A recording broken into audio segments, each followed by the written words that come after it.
Well, thank you all for being here today. I think it's the free sandwiches and not the tax talk that got all of you here, but I'm going to do my best to summarize kind of where things are, and we had more amendments as late as yesterday, so I'm going to kind of talk through what was proposed and what's still in there as of now, and go over some of the things that have dropped out, because it's certainly possible that some of these things come back in. Really want to start off by thanking FMI and Mike and Alan and Bregan, Kayla and Kay for having me. I've had the good fortune to work with them on a lot of things over the years. My family's a client of theirs, so they've been very kind to let me borrow office space from time to time. And I see a lot of friends in this room. There are some people I think that early in my career got me involved in some things that helped me get to know a lot of families in Ardmore, and I've appreciated the chance to work with a lot of people down here. So I'm down here enough to know where the good coffee shop is. So that's a good thing. Okay, so tax law changes, and I'm going to just start off with a little history. So after the election last year, because of Biden's tax proposal and his platform, just a lot of concern that we'd have a pretty sweeping tax bill quickly. After the election, that didn't happen. We didn't have a bill introduced until September 13th, but that concern has driven a lot of planning, estate planning this year, and we'll go over some of that. So this year, the Build Back Better Act, kind of a tongue twister, that came out of the House Ways and Means Committee on September 13th. It was pretty bad across the board. Higher income tax rates for high net worth taxpayers and for trusts and estates, really punitive changes to some of the estate and gift tax provisions. There was a revised bill that came out on October 28th, so that was last Thursday, that dropped out some of the provisions that were of concern to people that do a lot of estate planning, tax planning like me. And I think just know that this is still kind of in play. They haven't voted on it yet. If you watch the news, there was some discussion about a vote this week. Somebody in the know told me that maybe they're working all weekend, on it. So we'll know more maybe by the end of the month before Thanksgiving, but we sure don't know what's in the final bill as of now. And please stop me as we go if you have any questions. You don't have to wait until the end. So just starting off on the estate and gift tax proposals, one of the things that we thought would probably happen this year is a reduction in the estate and gift tax exemption, and that went up to from $5 million a person to $10 million a person with an inflation adjustment in 2018, and then it's ratcheted up since then. The current law says that's going to, and I know this is pretty small, but the current law says that will go back to a $5 million exemption at the end of 2025. And the legislation that came out in September would have reduced that January 1st of next year, so accelerated that reduction. That part of it dropped out last week, so that's really, really good news. This is just, I think it's always nice to kind of look back at the history of where these exemptions have gone. So going back to 2001, we had a $675,000 exemption and a 55% estate and gift tax rate, compared to this year where it's $11,700,000 a person and a 40% rate. And that 40% rate for people that have to pay it still feels pretty bad. A lot of planning gets done to try and avoid paying that, but it sure is better than 55%. So if it reverts back, or when it reverts back, It's going back to the $5 million, sort of in the middle of that chart, and the rate would stay the same at 40%. Another really punitive provision that was in the original bill in September would have done away with planning for grantor trusts. And grantor trust, if you have a revocable trust or a living trust, that's a grantor trust. That's a trust that's taxed for income tax purposes to the person that set it up, the grantor. The way we use these trusts for estate planning often is to make an irrevocable trust a grantor trust, meaning that it's a trust you could make gifts into to get assets downstream to children or grandchildren and kind of freeze the value by doing that at today's value. But the person setting up the trust, the grantor, keeps paying the income taxes for it. And that can be a really effective estate planning technique if you have assets that are appreciating in value. You can get them off your balance sheet at today's value, let the trust for your children or grandchildren have the benefit of it. If the grantor is paying the income tax instead of the trust, then you're letting that trust value build up, right? So this has been kind of a planning technique that has been popular. People in Washington perceive that, I think a lot of them, as abusive and something that, only very wealthy families do. And so the initial proposal was to do away with that planning. And here's just a chart that kind of outlines what that looks like. So you hear these types of grantor trusts called intentionally defective grantor trusts, meaning they're defective because of the income tax provisions, right? The grantor is still paying the income tax. And usually they're set up with the parent or the grandparent making a gift to this trust of assets that are appreciating or, that throw off a lot of income, perhaps, and sometimes selling assets to the trust and taking a note back so that the income tax gets paid by the grantor, but also because of the note payments, the person setting up the trust keeps getting the income stream, which is good. And again, it can shift just a lot of value over time. So let's think, since we're in a bank building, say somebody had $1 million of bank stock and they sold it to an intentionally defective grantor trust, took a note back for $1 million. So all the dividends keep getting paid to the grantor until the note's paid back. And then if that bank stock is worth $3 million 10 years from now, the trust has all of that upside. So that's the way those work. That legislation dropped out last week, thankfully. So we were very concerned for estate planning purposes that we needed to get trusts set up before a new bill passed, if that was going to be in there, and that there was even some proposal to make grantor trusts that were already in existence taxable for estate tax purposes if the legislation passed. So the fact that that dropped out is really a positive change. And I think it's important just to know about that and kind of know what grantor trusts are when you hear it in the news, because once it's written up in a bill, it seems to come back in. If it doesn't pass this time, I think we'll see it again. It's on the radar of the people in Washington. Anybody have any questions about that? Okay.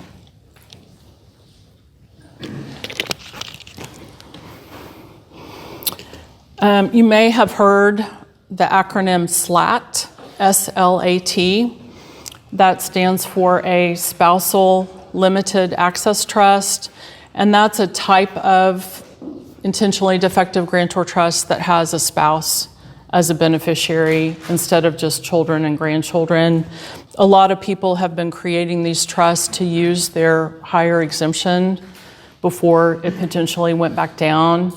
And the good thing about a SLAT as a planning technique is because your spouse is a beneficiary, you're not giving assets away completely to children and grandchildren. It's a way to maintain some kind of indirect benefit from the assets as a safety net. So a way to use exemption, but still kind of have a hand in it. And this is just another diagram that kind of outlines the way that works. Eventually, these trusts also go on, usually to descendants after the spouse passes away, but are there for the spouse for his or her lifetime. You may have ILITs in place, intentionally irrevocable life insurance trusts, ILIT. That planning technique has been around also for a long time. That's a type of grantor trust that's set up to own and be the beneficiary of life insurance policies. So let's say maybe your family isn't over the exemption with other assets, but because you bought big insurance policies when you were young with the death benefit, maybe you have a $5 or $10 million policy, it pushes you above that exemption.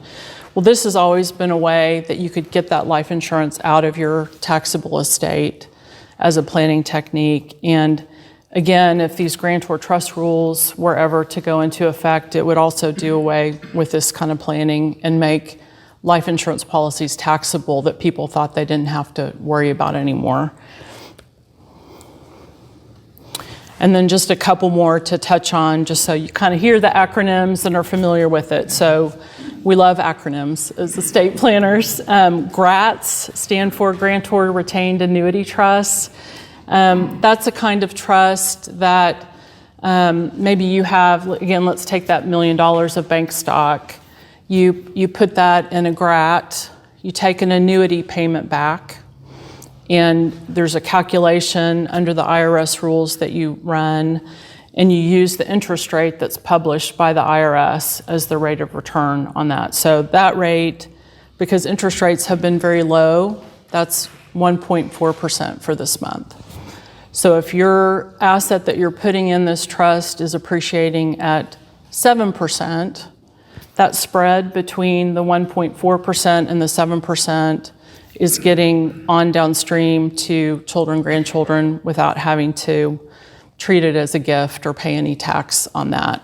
Those have been very effective planning techniques. They really were in the news a lot, 15, 20 years ago because of the Walton family, which everybody knows because they shifted a lot of that Walmart stock using GRATs without paying any estate tax. So that's one of the reasons I think they're on the radar in Washington. And again, just a diagram of that if you want the materials, just to kind of remind you how that works. Okay, so the next thing that was in the September bill that dropped out last week, so don't panic about this, is an attempt to do away with family partnership and family limited liability company planning. And I know the lawyers in this room are all familiar with that. It's been pretty common for families that have closely held businesses to set up family entities, usually a partnership or a limited liability company. And because there's usually restrictions that it can't be transferred outside the family or sold to anybody else, you get discounts for tax purposes on what the value of the interest in that business is worth at death. That has been something that people have used even without taxable estates because it gives creditor protection and all kinds of other benefits besides just the tax benefits. But the IRS really doesn't like the idea that somebody can take their investment account at FMI and put it in the family partnership, and now for tax purposes it's worth a third less, right? And that's been because of these discounts, because it's a minority interest and it's not marketable. You can really make the argument that a willing buyer for tax purposes would not pay 100 cents on the dollar. You'd get a discount. So the proposal in September would have done away with that planning for anything other than active business interests. So if you have a manufacturing company, great. You can still get minority discounts and marketability discounts, but for cash and securities and royalty interests, real estate, they would have legislated that there wouldn't be any discounts for gift or estate tax purposes. And that, again, would have affected a lot of people that have had this planning in place for a long time. So the good news, at least for now, the reduction of the estate and gift tax exemption next January is not in the current bill. No changes to the grantor trust rules. No changes to valuation discounts. Really, all of the estate planning type tax proposals are currently out. Now, because that reduction in the exemption is already on the books to sunset at the end of 2025, that to me is one that could come back in, if not in this go round, maybe next year or some other time. So keep an eye on that if that would impact your family or clients for people that do planning. If it gets cut in half, then a $10 million, if it's a married couple, a $10 million exemption, $5 million each still means that most people aren't going to pay any estate tax. But there are a lot of people that it does affect. On the income tax side, there is still a provision in the bill to impose what they call a surtax on really high income taxpayers.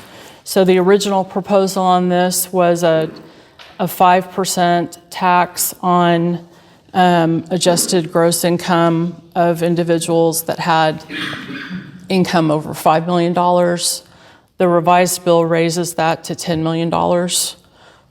So again, probably not going to affect a lot of people unless, maybe Wall Street types, but that's in the bill. The one that's likely, I think, to impact many more people is that would apply to estates and trusts at a much lower threshold of $200,000. And so if somebody passes away and has a good business and now that's part of their estate, they wouldn't have been over the $10 million threshold while they were alive, but their estate could probably very easily be over that $200,000 threshold. And then there's an additional surtax proposed of 3% for people that make more than $25 million, and you'd stack both of those. So that'd be 5% and then another 3%. And for estates and trusts over $500,000. And that's on top of the highest marginal rate. No changes to corporate tax rates. So that's good news. That dropped out between September and October. There was proposals for people that have closely held businesses to kind of do away with a lot of benefit for the what's called a 199A deduction. That came out, so that's really good. This 3.8% surtax, and you may all have seen that on your return. That's the Obamacare tax that went into effect to pay for the health care, and it's called the net investment income tax.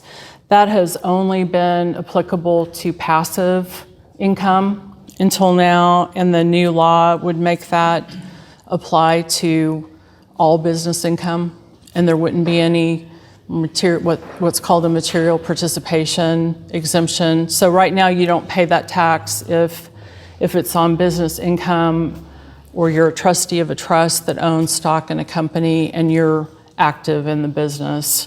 Well, going forward, it's going to apply across the board. But there's some limitations on, over a certain income level. So $400,000 for a single taxpayer, $500,000 for married filing jointly, and really any trust and estate will pay that tax going forward. And all of these apply starting next year, so they're not going to look backwards on that for this year. A few other things. There was concern that Congress was going to do away with the step-up in basis at death That's the rule we've always had that says if you die, if you bought a share of stock for $50 and it's worth $100 when you pass away and you own it, you can pass that on to your beneficiaries and they get that higher $100 tax basis, what it's worth at death. So if they sell it, they don't have to pay any capital gains. The proposal in the Biden tax platform was to do away with that completely, meaning anybody that died and passed on real estate, their house, their stock and their stock portfolio, there'd be capital gains for all the beneficiaries to pay. That came out. It wasn't even in the original proposal, so that was kind of a huge thing that we didn't see that. And that's probably because it's just be very complicated to enforce. It's something that's been in the tax code for a long time, and many, many people don't know what their basis is in their assets. So it would have been really punitive. Other things that have come out, mentioned higher tax rates on corporations. The higher tax rates on individuals have also dropped out of the bill. So they were going to raise the highest marginal brackets from 37% to 39.6% for people that made over $400,000, and that's, at least as of now, not in the bill. There's some additional funding for the IRS, and I put that in the program here today just to kind of highlight that part of what seems to be happening is they want to ramp up audits and collection activities at the IRS and give them more resources to do that. There's some international tax minimums, and that's been in the news with the recent summit, kind of a minimum tax rate, some tax rates on really high earning corporations, a minimum tax, and that's, I think, going after the Googles and the Teslas and, the companies that maybe don't shelter a lot of income and don't pay much tax. I mentioned the 3.8% tax already. Let's talk about retirement plans a little bit.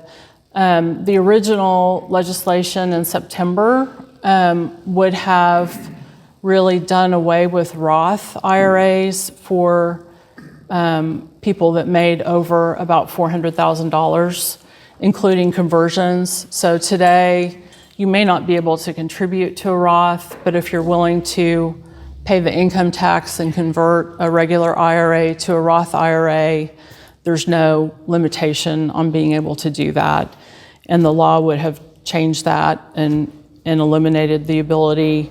That's come out as of now.